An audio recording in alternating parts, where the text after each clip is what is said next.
Sa isang mapait na pangyayari sa Calamba, Laguna, dumulog sa programa ni Senator Raffy Tulfo si Mary Ann May Palupit upang ibahagi ang kalunos-lunos na trahedya na kinasangkutan ng kanyang kapatid na si Gilbert Palupit at pamilya nito.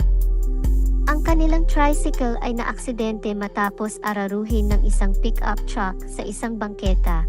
Sa kasamaang palad, 5 miyembro ng pamilya Palupit ang nasawi sa aksidente, kabilang ang asawa at 3 anak ni Gilbert.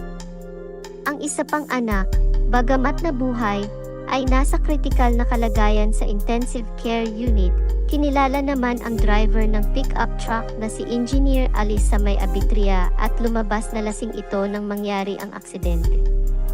Bagamat haharap sa mga kaso ng reckless imprudence resulting to multiple homicide, multiple physical injuries, multiple damage to properties at violation under RA 10586 o Anti-Drunk and Drug Driving Act of 2013, nakakadismaya ang mababang piyansang 120,000 na ipinataw kay Abitria.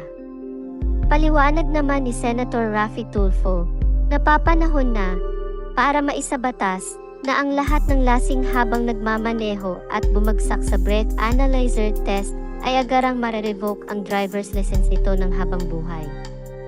Dagdag pa niya na kapag naman nagresulta ang pagkamatay sa aksidente ng dahil sa kalasingan ng nagmamaneho, dapat reclusion perpetua o life imprisonment ang pinakamabigat na parusang posibleng maipataw sa sinuman upang walang piyansa.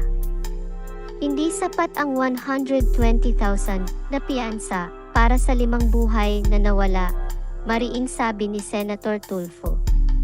May mga ilang netizen din na nadismaya kung bakit 120,000 lamang ang piyansang ipinataw sa suspect gayong sa ibang bansa, katulad na lamang ng Taiwan ay 300,000, mahuli ka lamang na lasing habang nagmamaneho, kahit pa ikaw ay hindi nakapatay.